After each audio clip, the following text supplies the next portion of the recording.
Hey, welcome everybody, Restoration Church. Glad you're here. And we are in our fourth week of Starting Fresh series. And each week it's kind of gotten a little bit more personal, and for some it's been too personal at times.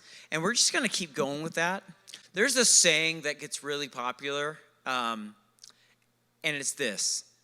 You invite someone to something, or somebody is supposed to be somewhere, like for work or for family, they can't be there for some reason. And they say, I can't be there with you, but I'll be there in what? I'll be there in spirit. Nobody said that excitedly. Nobody said that like it's something you enjoy hearing. Because when someone says, I'll be there with you in spirit, it means absolutely nothing. It means I am choosing something else, or there's something else that is more important, something else that has a bigger pull. I can't be there, but I'm too nice, or I don't want to come across like mean, so I want to tell you something to make myself feel better. So instead of saying, I don't want to go to your family thing, or instead of saying, I have something actually that's way more important to me, or I can't afford it, tickets, or whatever. Instead of saying the real reason, what often gets done is it's said, I'll be there in spirit, which means I won't be there. And I was thinking about this, and I thought, can you say that for things in life that are really important? Like, if you get a jury summons, can you say, I don't want to be there, but I'll be there in spirit? You cannot. You will get in very big trouble if you do that. If maybe you are getting married and your spouse-to-be says, this is our wedding date, and you say, oh, can't be there, but I'll be there in spirit, it's not going to work. That excuse or the relationship will not work. And of course, like a family gathering or a kid's recital or something, saying I'll be there in spirit doesn't really help. All it does is say I can't be there, because the physical body matters. In fact, we can say that the physical body is the only aspect of who we are that can't multitask and do more, be in more than one place at a time. In fact, our minds can be handling multiple things at once. You know, I mean, you probably talk to people that are like this. You're talking about one thing, and then you're talking about another thing, and then you're talking about another thing, and they all like spider web together. That doesn't happen physically. We're not like sitting here in a coffee shop and then all of a sudden we're at a baseball game, and then all of a sudden we're somewhere else. Like, it doesn't happen. Our emotional health can change, our emotions can change like this. I can be super happy watching something or talking to somebody, and then instantly something can change where I have the reverse or the opposite or just a way different emotion.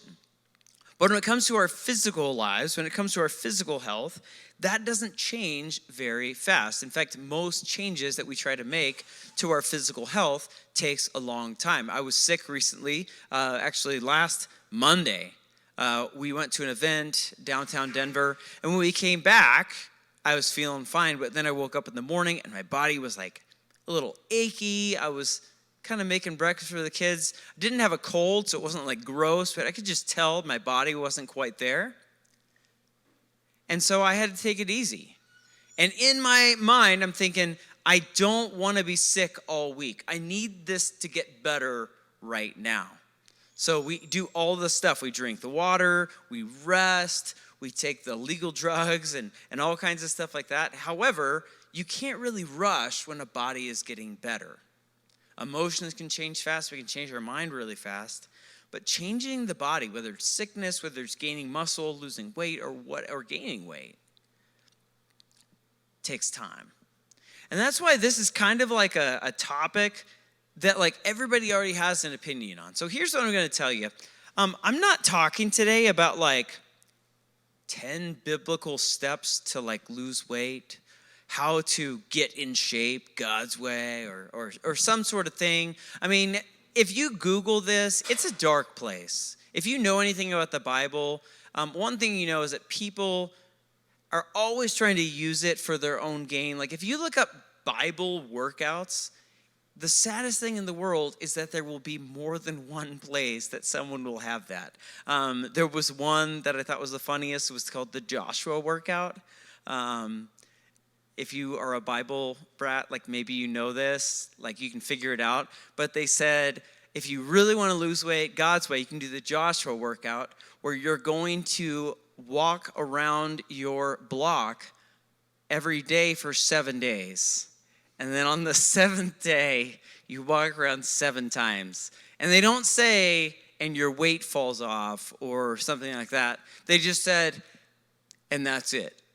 And I thought, wow, not only is it heretical and completely like using the Bible, God's name in vain, it doesn't have any sort of conclusion. It's really just a way to get people to walk and think that God is telling you to walk. Here's the reality. We're not going to talk about practical steps. We're going to talk about motivations. Because here's the reality. Motivations, if they are unhealthy, it doesn't matter how healthy your steps are. It doesn't matter how healthy the things you're doing are if your motivation is not healthy. I have a saying, I love to use the biblical picture of a garden. And that is this, that healthy habits can only grow in the soil of healthy motivation. Healthy habits can only grow in the soil of healthy motivation. Again, I'm not giving a bunch of practical tips today because you can actually, it's a pretty safe internet search to say, what are some things I can do to take care of my body? It's going to involve sleep. It's going to involve movement. It's going to involve what you put in your body more than anything else, no matter what the trainers and different people say out there. It involves a couple different things, a lot of different things, and depending on every body, get it? Every body is different, that I could say a bunch of things that work for me, and it doesn't mean that it's not true, even if it doesn't work for you. But what we can do is we can have the same motivations. And the problem today is that a lot of times the motivations are rooted in the wrong thing. There's two unfair, or not too unfair, but two unhealthy extremes when it comes to physical fitness today. And they are this. One is worship of the body, and the other is neglect of the body. What is worship of our bodies? Worship of our bodies is thinking that I need to sacrifice everything else in my life in order to look a certain way. The problem with that is that science has shown us that what can look on the outside doesn't mean that we're actually healthy. That actually what bodybuilders say today, professional bodybuilders, is that professional bodybuilding is just strategic starving. That your body isn't actually healthy. You might be looking a certain way, but they're tricking their bodies into looking away at the cost of destroying their actual health. But of course, neglect, we don't have to talk about too often, or too much, because neglect is pretty simple. But here's what I thought was a very like Ayurveda way of understanding it. Studies came out in 2021 that showed that there are a high percentage of people in America who will spend $300, I think was the average, $300 more on their pet's health than on their own. That they're more likely to take their dog to their dog's shots and annual checkups than they are to take themselves. And this is kind of interesting. Dog, cat people, here's one of those things to get you talking and mad at each other. You're not really mad at each other, but we pretend we are. It said that cat owners are more likely to spend higher amounts of money than dog owners to keep their dog healthy and alive. Now, there's a lot of ways that we can talk about people neglecting their bodies and their health. That's just one of them. But those two extremes have made it really tough because physical health is a discipline. What's a discipline? A discipline is something where our aim is requiring us to do what we need at the cost of what we want. A discipline is choosing what we need over what we want. It means I can't have both. If something is a discipline, it means that I know that I can't have both. Raising kids requires discipline because many times we can't have necessarily what we want because we have to choose what we need. Physical health is a discipline. There are times where we have to choose what we need over what we want, especially in that moment. So I have 3 truths that lead to 3 motivations. And if you're looking for motivation right now, I would write these down. Maybe one of these can be a motivation for you that I believe that we can have together. That there's a lot of unhealthy motivations we can see, whether it's at the gyms, at the restaurants, wherever. The first one is this: truth. God cares about our physical health as much as our spiritual health. That might sound a little heretical if you look at physical health as simply looking good. But physical health is more than that. Let's look at this letter from John here. All right. Boom. This is found in 3 John. This is the letter to these people. He says, "Dear friend, I hope all is well with you and that you are as healthy in body as you are strong in spirit. Some of the traveling teachers recently returned and made me very happy by telling me about your faithfulness and that you are living according to the truth." What we see there in this is that physical health is put at the same level and same importance as strength in spirit or spiritual strength there. And this is in the Bible. Why would that be? We talked so much about your spiritual health. We talked about the health of your soul last week. But here we see that they are actually something that God cares about both. There's a lot of people out there, especially people in churches, that like to think God only cares about certain things and the rest I just let go and God kind of works it out. But the reality is this, that God gave us our bodies. They need to be important. Here's the motivation that we need to have. My body matters to the one who made me. If our physical health, our bodies didn't matter, then there wouldn't be moments in Scripture where Jesus fed thousands of people physical food. Where he looked at them and said, they are hungry, I need to feed them. He didn't say, they need another sermon because of their sin. He said, they need bread and fish because they're hungry. God cares and values our physical body. So whether it's you're going to the gym more, whether it's how you want to eat, but when you start fresh physically, one of your motivations can be this: my body matters to the one who made me, or my body matters to the one who made my body. Truth number 2, God calls us to be ready to do great things before he calls us to do great things. That can be a little confusing, so I'll read it again. God calls us to be ready to do great things before he calls us to do those great things. Ephesians chapter 2 says, "For it is by grace you have been saved through faith. This is not from yourselves, it is a gift of God, not by works, so that no one can boast. For we are God's handiwork." This is important. "Created in Christ Jesus to do good works, which God prepared in advance for us to do." One reason that human beings love to be alive is to be a part of something bigger than ourselves. That's why there are people that are cheering for sports teams and they become a fanatic. They become so into it, even though they've never met the players or they're not really on the team, they feel like they are a part of the wins and losses.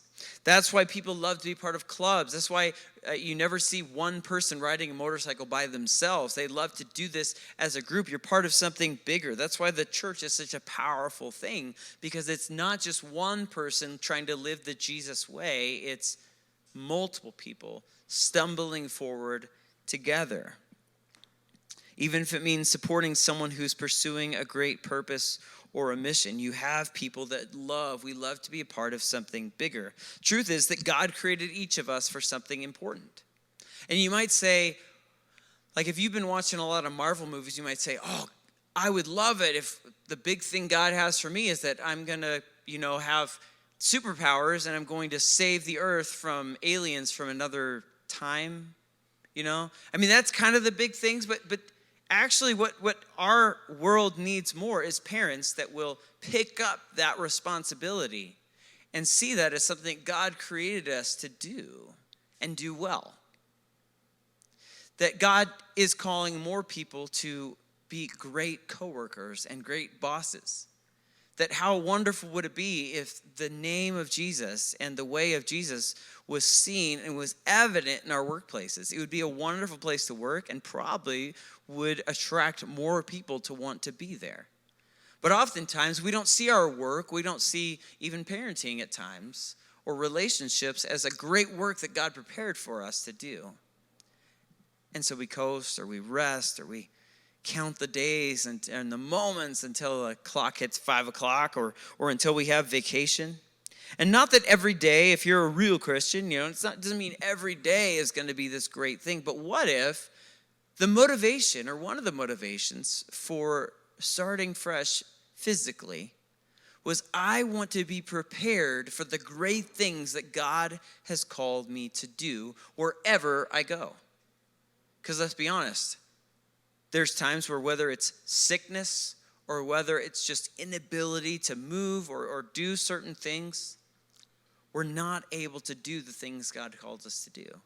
When we don't feel good physically, we don't feel good mentally. And then it affects our emotions, and it affects our work, it affects our relationships, it affects everything. So here's that motivation. I want to be ready and prepared to be part of great things. Why do I work out? Why do I eat right? Why am I making this choice about my physical health right now? Because I want to be ready and prepared to be part of great things. Maybe you have this prayer. Maybe you have this prayer for something in the future. You've been praying for this for a long time, and you're like, God, this is something I want to see happen in my home or in my workplace or in my family or in my city. And you've been praying for this. What if God wants to do that and you're not ready? That's a question that always motivates me. God, I want to be ready and prepared to be part of great things. And I just tell you, and this might sound so silly, might even sound non-spiritual to you. Like one of my great motivations is I want to be ready to be a grandparent someday. Like I want to be ready to play with my grandkids one day. And that's a great thing. And some of you are able to do that right now with grandkids or with your kids or with somebody else's kids. I want to be able to do that one day. And this is the final one. I only did 3. Good pastor. Only 3 motivations here. But this is the one that might get me a little in trouble. This one might be controversial for you. Here's the truth. Most human motivation is empty and lonely when it comes to physical health.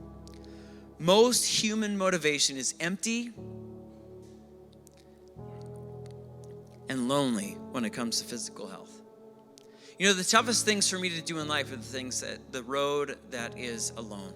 The hardest trails to climb are the ones where I'm by myself. Or maybe I don't see a lot of markers and a lot of evidence that other people have been there. Maybe I know as good as I can know that I'm on the right track here. But nobody else is there with me. And it doesn't look like anybody was very far ahead of me before I went. Those are the hardest roads to travel. The ones where I'm pretty sure I have what it takes to do this. I know I'm supposed to do this. But I wish somebody else was doing this too. I wish there was somebody that could relate to me. I wish there was somebody that could understand. Here's an example for you. It's not a physical health thing, but it's maybe something you can understand. Several years back, God called my family to move to Arvada, Colorado to start a church. We didn't have dreams of moving to Arvada before that. We didn't have some sort of plan that we'd put together. So we tested it, we prayed about it. And when we were set to move, lots of people were supportive. There were very few people that were like, I don't know about this. I don't know if you want to do this. People were so supportive. They were like, you do this. You go. You make it happen. And they were cheering for us and supporting us. And that counts for something. That's not nothing. But here's where it doesn't make it easier. It doesn't make it worse, but here's where it doesn't make it easier. Sometimes we don't just want people to say, you go. We want them to go. We want them to go with us. Because when people aren't going with you, you can't really, really bear what you're carrying. Same thing happens in physical health.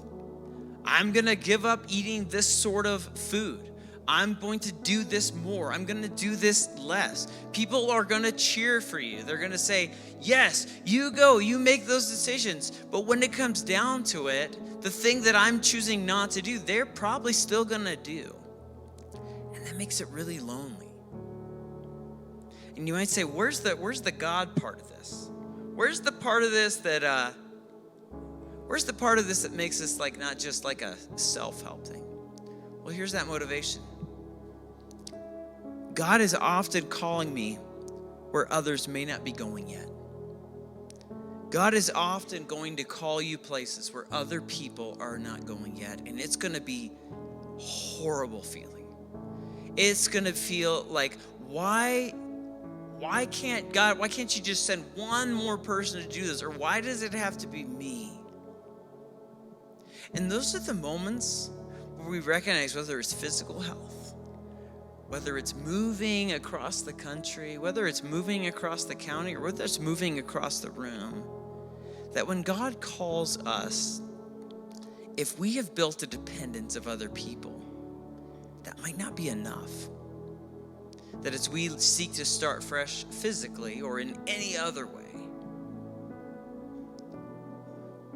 we're going to have revealed to us how much we depend upon other people. How much we really want other people to like what we're doing or even to want to do what we're doing. But the greatest movements in the world, personal and corporate movements, have always been someone who said, I'm going to do this whether other people go or not, whether I'm by myself or not, whether the crowds are there cheering or not. One healthy motivation is God might be calling you. And I would even say God is. That God is calling me where others may not be going yet. Whether it's you commit to early morning gym times and you get up and you say, I don't want to get up.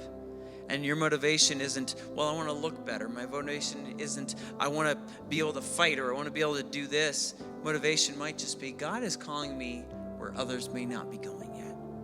And I don't just mean to the gym. I mean what you're going to do with that body he gave you. So today we talked about motivations, but the greatest motivation, I believe, is that God made our bodies.